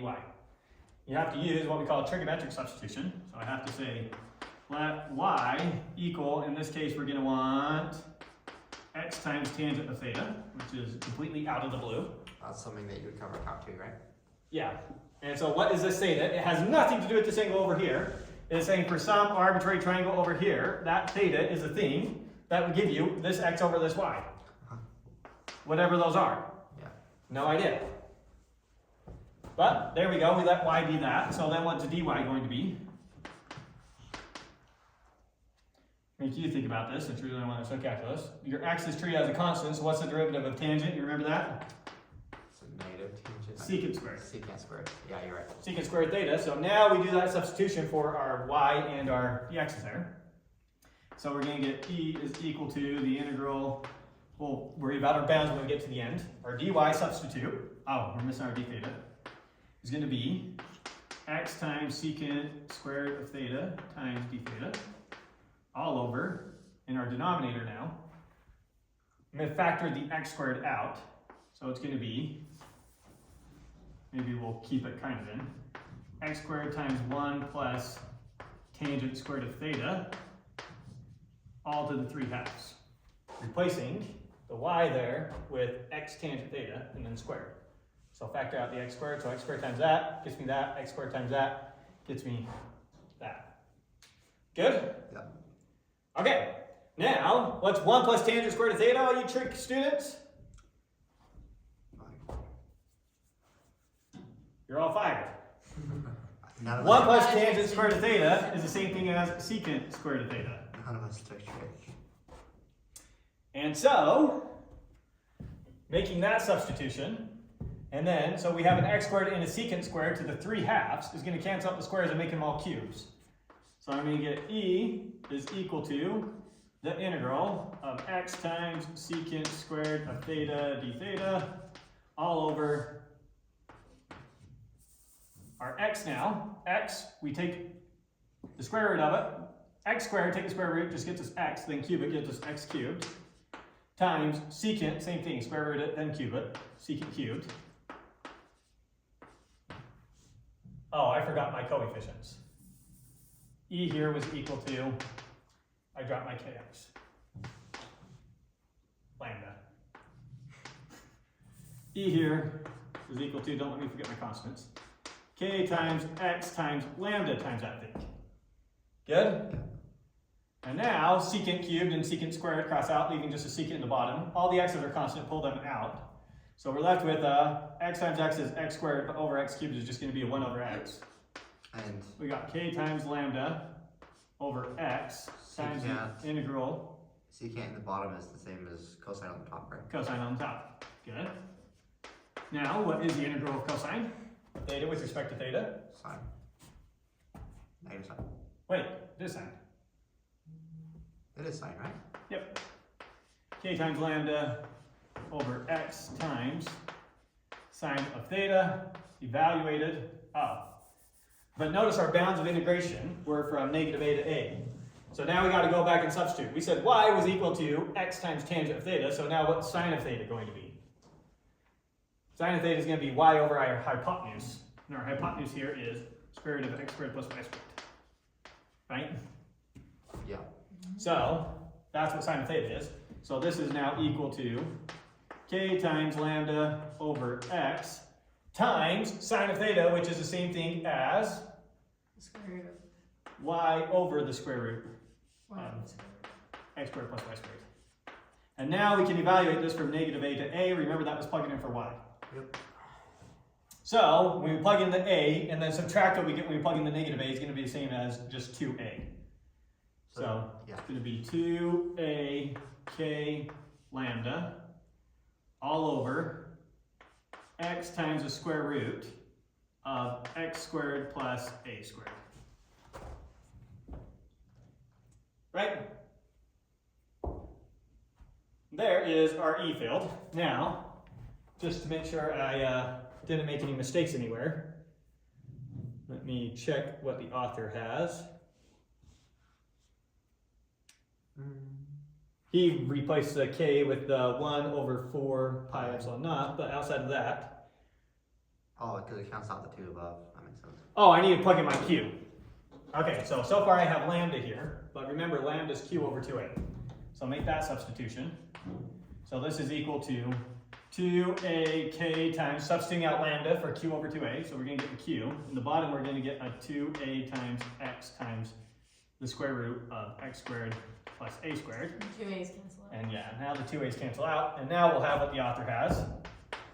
He doesn't write a k, just in case you're seeing it in the book. Rather than the k, I'll write the 1 over 4 pi epsilon naught. See that they're the same? He doesn't simplify lambda in the book. Or either. k times q over x times the square root of x squared. We won't use that space. Times x squared plus a squared. Huh? He doesn't simplify lambda in the book. At least not like top. Right at the bottom of the page. E field equals 1 over that. 4 pi epsilon naught. Oh. Okay, so there we go. That is in fact correct. That is the electric field that this thing would produce. Now let's look at 2 interesting scenarios. First off, let's look at the scenario where x is much, much bigger than a. So if x is much, much bigger than a and I'm really, really far away, what should this rod look like? Point. And so looking at the X much, much bigger than A, then it basically looks like a point charge. Maybe you can instantly already see that. If the A is basically 0, what's the square root of x squared? X times x would then be x squared. Over Q. And so it's kq over x squared. Cool. Okay, and the more interesting one is what happens when A is really, really long compared to x. In other words, what if my rod were infinitely long, infinitely tall into the sky, infinitely far down? Now what does that look like? It's Q over XA. Let me see how I want to play with this to help us see it better. Just A squared. Kind of getting crunched for time. I don't want to think about it too much. Let me see exactly what the substitution was I made when I did it.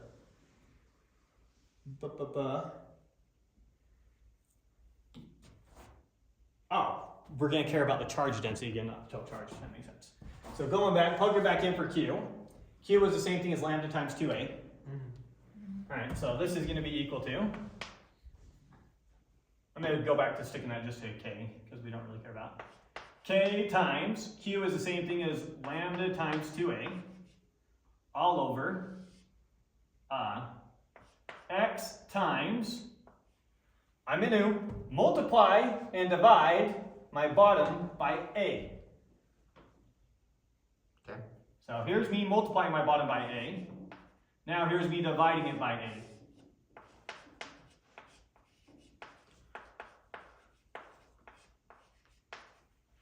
I did A squared under both things in the radical. If I were to factor that out, it would come out as a 1 over A outside the radical. And I'd be left with an A over A. Cool. You see that? Yeah. Okay, so now, if, X over A. well, now I guess do one more simplification. Notice that this A cancels out with that A. So we're left with 2k lambda in the numerator. In the denominator, A crossed out with A, we're left with x times the square root of x squared over A squared. Isn't that just X over A? Plus A squared over A squared is 1. Oh, it's 1. Okay, now it's easier to see what happens as A gets really, really, really, really big. As A gets much, much bigger than x, x squared over A squared basically becomes 0. And so this whole thing then turns into 2k lambda over x. And now your electric field doesn't fall off with your distance squared, it just falls off linearly with your distance. Oh, weird. So what this is saying is if I had a really tall charge here, an infinitely long pole with a charge on it, whatever force I feel 1 meter away, doubling my distance would now only half my force. It wouldn't make it 1/4 what it was before. Okay. Make sense? Yeah. Okay. Next one. Charged plate. Charged disc. So here's a flat disc with some charge distributed on it. Here I am out from the center, some distance x. At some point, I want to know the electric field there. Once again, how am I going to get the electric field here? This time what I'm going to do is I'm going to take some infinitesimal ring of this thing and calculate its electric field. So I'm going to do that for this ring, for this ring, for this ring, for this ring, all these infinitely many rings, calculate their electric fields, and the sum of all those electric fields is the total electric field. And what's the electric field of a ring? What we calculated over there. We already calculated that over here. K x Q over A squared plus S K squared. times x times q over a squared plus x squared to the 3/2. Sweet. So my total electric field is going to be the sum of all my infinitesimal electric fields for my rings. And A is the thing that you're integrating, that you're changing? We're going to integrate over our radius from a radius of 0 rings, 0 to a radius of big R. So my big disk has a radius of big R. I'm using little r for the radius of the current ring I'm on. And that's what we used A for in the other equation. Over here we used a because it was a constant. Now that's what little r is going to be as we shift through here. Good. So yeah, substituting just into this equation. K is K, X is X. dq is now the charge of our little ring. It's not all of Q. It's not because all of Q now is the charge of the whole plate. Yeah. So dq all over our radius of our ring plus how far we are from our ring. Those all squared to the 3/2. Just plugging in. Now our charge per unit area, because now we have an area rather than just some length of something, is going to be our total charge divided by the total area. What's the area of a circle? Pi squared. Pi r squared. Is that Pi times the radius squared. Huh? Is that sigma, that letter? Oh yeah, that's a sigma. Greek sigma. Greek sigma, lowercase sigma, it's like a circle with a line on the top like that. Lowercase sigma is what we usually use when we're talking about areas. Lambda is what we usually use when we're talking about lengths. And rho is what we usually use when we're talking about volumes. So the sigma here is functioning basically identically to the lambda over there. It's your charge per unit, whatever you care about. Over there we cared about charge per unit length. Now here we're going to care about charge per unit area. So sigma, our charge per unit area. So some infinitesimal charge is going to be our charge per unit area times our infinitesimal area. What is the area of one of those rings?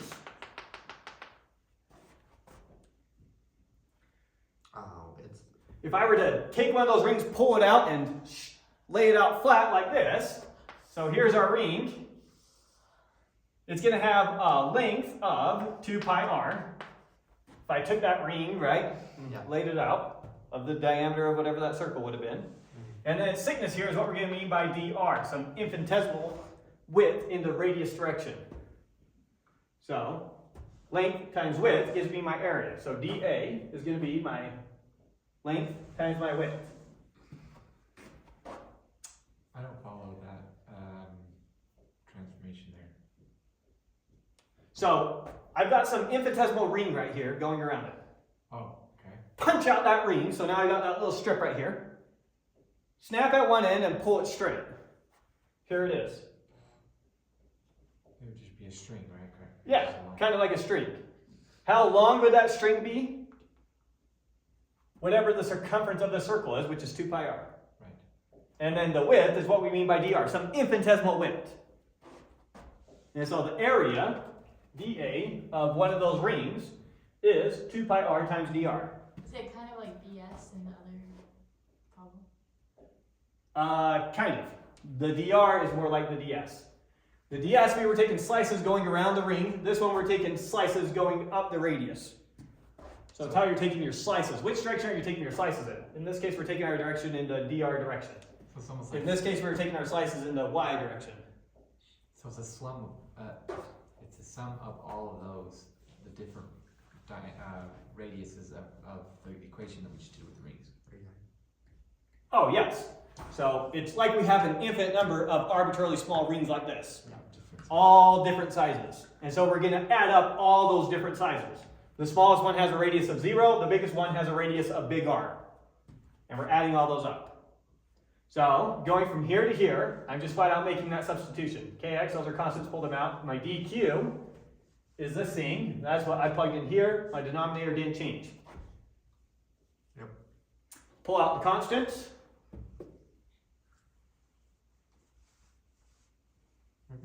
And now, this is where you can do your u substitution. So this one's much easier. Here you're going to say, let u equal your r squared plus x squared, then du is going to equal to r dr. Do your substitution there. So I'm going to get e is equal to, for the meantime, I'm going to call all those constants just big A so I don't have to rewrite them, times the integral now. 2r dr is the same thing as du. All over u is r squared plus x squared, so u to the 3/2, which is equal to a times the integral of 3/2. If we bring that upstairs, that's u to the minus 3/2, right? Yep. Du. How do we integrate something like this? You add 1 to the exponent and then divide by your new exponent. So negative 3/2 plus 1 is negative 1/2. Divide by negative 1/2 gives me negative 2. So it's going to be a times negative 2 of the u's to the minus 1/2. So we added 1 to the exponent and then divided by that new exponent. Dividing by negative 1/2 is the same thing as multiplying by negative 2. Okay? Now what was u? It was r squared plus x squared. So this is equal to a times negative 2 r squared plus x squared. And now we need to plug in our bounds of integration going from 0 to r for big R. So obviously we can plug in 0. That's just going to give us the x squared, and then when you plug in r, it gives us whatever the r is.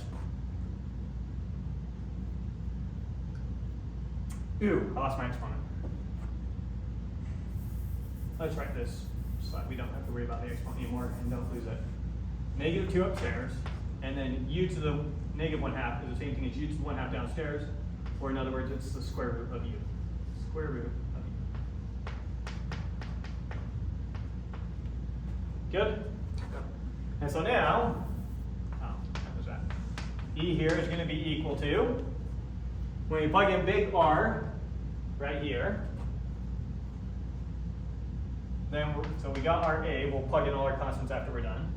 But we have -2 over the square root of big R squared plus x squared minus what we get when we plug in 0. When we plug in 0, minus the negative is going to make a positive, so we'll have +2 over the square root. When we plug in 0 for r, we just get square root of x squared, which is going to be equal to a times, switch those orders around, so we'll do this one minus that one. And the square root of x squared is just going to be 2 over x minus 2 over the square root of r squared plus x squared. Now we'll factor out the 2 and we'll plug in our a's, because a was just the standard for all our constants, so we didn't have to keep writing it. So a is all this junk. So writing a, Oh, those pies cancel out. yes, times, pulling out the 2, all times 1 over x minus 1 over the square root of r squared plus x squared. All right. That should be a.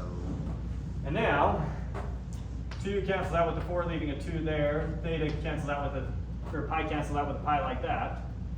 And so we are left with a, upstairs we have sigma x over 2 epsilon naught, all times 1 over x minus 1 over square root of r squared plus x squared.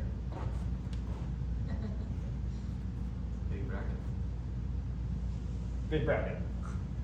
And did he replace sigma back with our additional charge?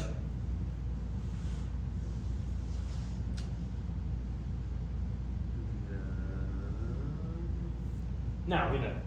You did not. Okay, so there it is. Sorry, there it is, kind of written. Now, what we're interested in is what happens when r is much, much bigger than x.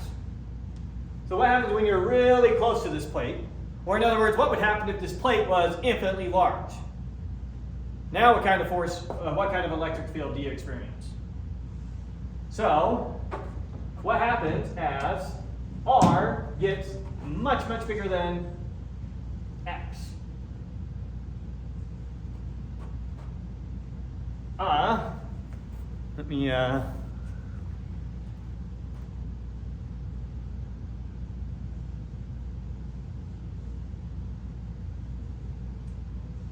Let me find my last way that I wrote that here. Oh, let's distribute our x in. So I didn't finish writing this. So continuing with E, E is equal to, let's move our x inside there. So I get sigma over 2 epsilon naught times x over x is 1 minus x over the square root of r squared plus x squared. Doing some algebra, a denominator of a denominator is the same thing as your numerator. In other words, 1 divided by 1/3 is the same thing as just 3. So this is the same thing as 3 over 1. So the denominator of a denominator is the same thing as a numerator. So I'm going to make this x the denominator of my denominator. So I'm going to rewrite this as sigma over 2 epsilon naught times 1 minus 1 over square root. I'm moving this x to the denominator of the denominator, and I'm going to put the radical. So it's going to be r squared over x squared plus x squared over x squared is 1. Oh, cool. And bracket. There we go. Now what happens as r squared becomes much, much bigger than x squared? That becomes R squared basically. that basically becomes r squared over x squared becomes, well, some big number. Square root of some big number is still some big number. 1 divided by a big number is Really small. a really small number. So 1 minus a really small number is 1. 1. And so it becomes this thing times 1, or in other words, E just becomes sigma over 2 epsilon naught. Or in other words, if you have an infinitely large plate, doesn't matter where you stand, you feel the exact same electric force. That makes sense. That makes sense? Imagine this whole thing was charged. This whole wall was charged. I got some point charge. From this distance, it's basically like the whole wall is infinite compared to it, right? And so, as long as I'm not moving very far away, it doesn't matter where I go, I feel the exact same force. Yeah, that makes sense. If I get really, really close, where I get a full centimeter away, I feel the exact same force. That makes sense? No, that doesn't make sense. It doesn't make sense? Well, let's go back to making it make sense. You should always go through that cycle of, that doesn't make sense. Oh wait, yeah, it does. Okay. As I'm really close to the board, let's think about this one right here. That point right there. And let's forget the wall. Let's pretend it goes on to infinity. Oh, that makes sense. As I'm really close, this point right here is basically pushing completely that way. Being almost completely canceled out by this point right here. Yeah. As I get further away, now they're contributing more and more of a force. Okay. The closer I get, the less of a force that one's contributing on me, the more this one's pushing against me. So this one's pushing against me a lot right here, but those are pushing against me nothing. As I back away, this one pushes against me less, but those ones push against me more. So it's And nature just perfectly cancels all this out. So it just comes out constant no matter where you go. so it's crushing us inwards the closer we get, which our No change. Yeah, our intuition would think there would be more pressure the closer we get, but the pressure is Well, It's- you also, It's almost like when we did it with gravity, like if the Earth was actually hollow and I stuck you inside the Earth anywhere. What's your net force? 0? I mean, if you were next to an infinite plate, you wouldn't be able to tell how far away you were from it. Just by looking at the force. But you wouldn't be able to tell at all, would you? Well, I mean, if you see the plate, you can see the plate. Yeah, but if you go further, you're still like On the plate. horizon to horizon. If you come out, you're still horizon to horizon. Wow. right? I wonder if that's related. That's But I not- see what you're saying. That's not a different plane, yeah. There comes a point where, I mean, if you made this wall infinite, I still don't know I'm touching it. But I get what you mean. That's fair. So there is some sense in which there is that perfect symmetry, and this is showing some of that perfect symmetry. Cool. All right. Last thing we gotta talk about, and then we'll be done. Okay, so now this time I have a really big plate that's negatively charged and a really big plate that's positively charged. With me?